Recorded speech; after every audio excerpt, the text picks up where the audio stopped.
रोजाना भक्ति और मन की शांति की खोज करें। धार्मिक यात्रा मुंबई को सब्सक्राइब करें। आध्यात्मिक वीडियो, मंत्र और हृदय स्पर्शी भजन के लिए आई बटन दबाएं और हमारे भक्ति परिवार में आज ही शामिल हों। क्या आपने सोचा है कि जब भारत का विक्रम संवत अंग्रेजी कैलेंडर से पुराना है तो हम उसे क्यों नहीं अपनाते? विक्रम संवत 57 वर्ष पहले आरंभ होता है और सनातन धर्म की सभी शाखाओं के पर्व त्योहार इसी के आधार पर तय होते हैं। उदाहरण के लिए, यदि अंग्रेजी कैलेंडर का वर्ष 2024 चल रहा है तो विक्रम संवत का वर्ष 2081 होगा। विश्व के अधिकांश देश लंबे समय तक पश्चिमी ईसाई देशों का उपनिवेश रहे, जिसके कारण आज ईसवी कैलेंडर अंतर्राष्ट्रीय रूप से मान्य है। लेकिन स्वतंत्रता के बाद राष्ट्रीय पंचांग के रूप में जिसे चुना गया वो विक्रम संवत नहीं बल्कि शक संवत है। ये विक्रम संवत से 135 वर्ष बाद और अंग्रेजी कैलेंडर से 78 वर्ष बाद आरंभ होता है। भारतीय संस्कृति से अधिक जुड़ाव के बाद भी विक्रम संवत क्यों राष्ट्रीय पंचांग नहीं बना, इस प्रश्न का उत्तर इस वीडियो में हम जानेंगे। पहली बात विक्रम संवत की, ये चंद्र और सौर गणनाओं पर आधारित है। इसका आरंभ उज्जैन के चक्रवर्ती राजा विक्रमादित्य के राज तिलक की तिथि से होता है। विक्रम संवत की रचना उस काल के प्रसिद्ध खगोल शास्त्री वाराह मिहिर ने की थी। वाराह मिहिर राजा विक्रमादित्य के नवरत्नों में से एक थे। विक्रम संवत में वर्ष सूर्य पर आधारित और महीने चंद्रमा की गति पर निर्भर होते हैं। धरती द्वारा सूर्य का एक पूरा चक्कर लगाने पर एक वर्ष होता है, जो कि 365 दिन से कुछ अधिक होता है। प्राचीन ग्रंथ सूर्य सिद्धांत के अनुसार पृथ्वी सूर्य का चक्कर लगाने में 365 दिन, 15 घटी, 31 विपल तथा 24 प्रति विपल लगाती है। आधुनिक विज्ञान कुछ वर्ष पहले ही ये गणना कर पाया। इससे पहले यूरोप में एक वर्ष 360 दिन का हुआ करता था। विक्रम संवत में महीना 30 या 31 दिन का नहीं बल्कि 28, 30 और 30 दिन का होता है। हर तीसरे वर्ष पर एक अतिरिक्त मास होता है जिसे अधिक मास या मलमास कहते हैं, ताकि इसे सूर्य वर्ष से मिलाया जा सके। इसके कारण महीनों और ऋतुओं का तालमेल सबसे सटीक रूप से बैठता है। यही कारण है कि सभी भारतीय मत और संप्रदाय अपने त्योहार और शुभ मुहूर्त विक्रम संवत से ही निकालते हैं। इसमें चैत्र मास के शुक्ल पक्ष की पहली तिथि अर्थात प्रतिपदा को नए वर्ष का आरंभ माना जाता है। हालांकि इसे लेकर देश के अलग अलग क्षेत्रों में विविधताएं देखने को मिलती हैं। उदाहरण के लिए गुजरात में इसे कार्तिक शुक्ल प्रतिपदा से शुरू माना जाता है। दूसरी ओर सरकारी शक संवत है। इसमें भी महीनों के नाम और क्रम वही हैं जो विक्रम संवत में हैं। चैत्र, वैशाख, ज्येष्ठ, आषाढ़, श्रावण, भाद्रपद, आश्विन, कार्तिक, पौष, मार्गशीर्ष, माघ और फाल्गुन।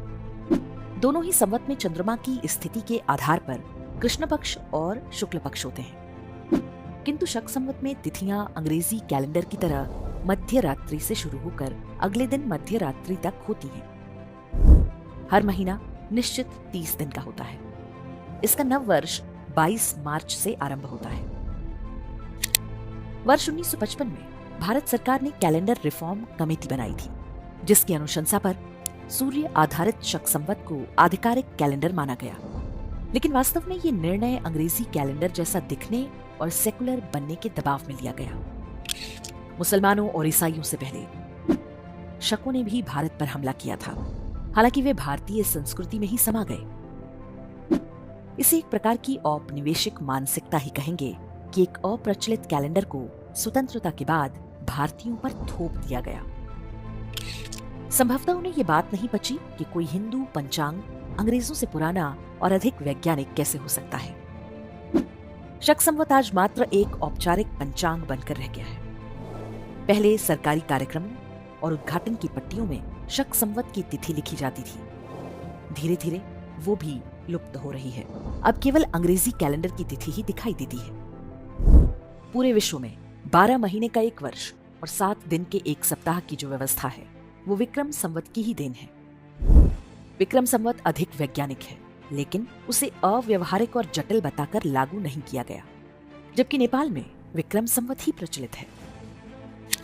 संस्कृत विद्वान और भारत रत्न से सम्मानित प्रोफेसर पांडुरंग वामन काणे अपनी पुस्तक धर्मशास्त्र का इतिहास में लिखते हैं, विक्रम संवत सबसे वैज्ञानिक है। पश्चिमी कैलेंडर में सूर्य ग्रहण, चंद्र ग्रहण और अन्य खगोलीय परिस्थितियों का कोई संकेत नहीं मिलता, जबकि विक्रम संवत बता देता है कि अमुक दिन ही ग्रहण होगा। ये ऋतुओं के साथ साथ ग्रह नक्षत्रों की पूरी स्थिति को भी बताता है।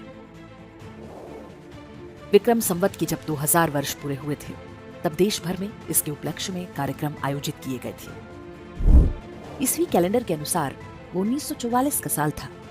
ग्वालियर के महाराजा जीवाजी राव सिंधिया ने विक्रम उत्सव मनाने की घोषणा की थी। उनकी ही पहल पर विक्रम स्मृति ग्रंथ प्रकाशित किया गया। पंडित सूर्य नारायण व्यास ने इसका संपादन किया। राजा विक्रमादित्य, कालिदास और उज्जैनी नगरी पर यह सबसे प्रामाणिक पुस्तक मानी जाती है। इस पुस्तक का लिंक आप YouTube पर वीडियो के डिस्क्रिप्शन में पा सकते हैं।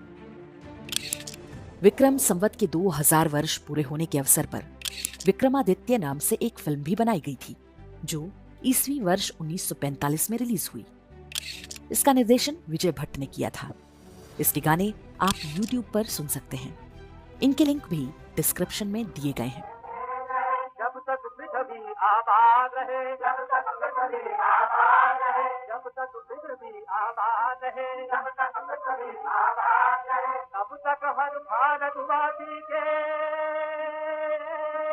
तब तक हर भारतवासी के दिल में ये संवत याद रहे, ये संवत याद रहे, ये विक्रम संवत याद रहे, ये विक्रम संवत याद रहे। विक्रमादित्य की जय हो, विक्रमादित्य की जय हो, विक्रमादित्य की जय हो। विक्रम उत्सव में वीर सावरकर और KM मुंशी जैसे स्वतंत्रता सेनानियों ने भी सहभागिता की थी।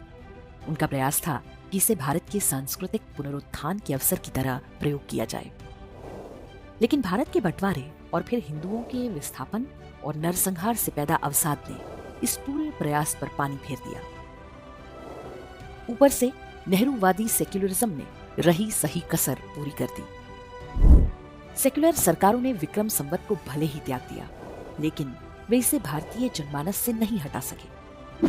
केवल पर्व त्योहार ही नहीं, लोग अपने घर और अन्य प्रतिष्ठानों पर विक्रमी तिथि लिखवाना पसंद करते हैं। दिल्ली में ये शिलापट पाकिस्तान के DI खां से विस्थापित हिंदुओं के स्कूल पर लगा है। आप देख सकते हैं कि इसमें कितनी प्रमुखता के साथ विक्रम संवत की तिथि बताई गई है। राजस्थान में अब मांग हो रही है कि राज्य का स्थापना दिवस 30 मार्च के स्थान पर चैत्र प्रतिपदा को मनाया जाए। अयोध्या में राम मंदिर की प्राण प्रतिष्ठा विक्रम संवत 2080 के पौष मास शुक्ल पक्ष द्वादशी तिथि को हुई है। ये सुनिश्चित करना होगा कि इसकी वर्षगांठ पंचांग के अनुसार मनाई जाए, न कि 22 जनवरी को। महाराणा प्रताप से लेकर छत्रपति शिवाजी जैसे महापुरुषों की जयंती और पुण्यतिथि भी हमें विक्रम संवत से ही मनानी चाहिए। समय आ चुका है कि सरकार से मांग की जाए कि वो विक्रम संवत को भारत का आधिकारिक कैलेंडर घोषित करें। साथ ही सरकारी कार्यक्रम में भारतीय पंचांग की तिथि अंकित करना अनिवार्य होना चाहिए। देश की नई पीढ़ी जागरूक हो रही है। लोग स्वयं समझ जाएंगे कि अंग्रेजी कैलेंडर हमारी मजबूरी है, लेकिन विक्रम संवत हमारी बौद्धिक विरासत है, जिस पर हम सबको गर्व है।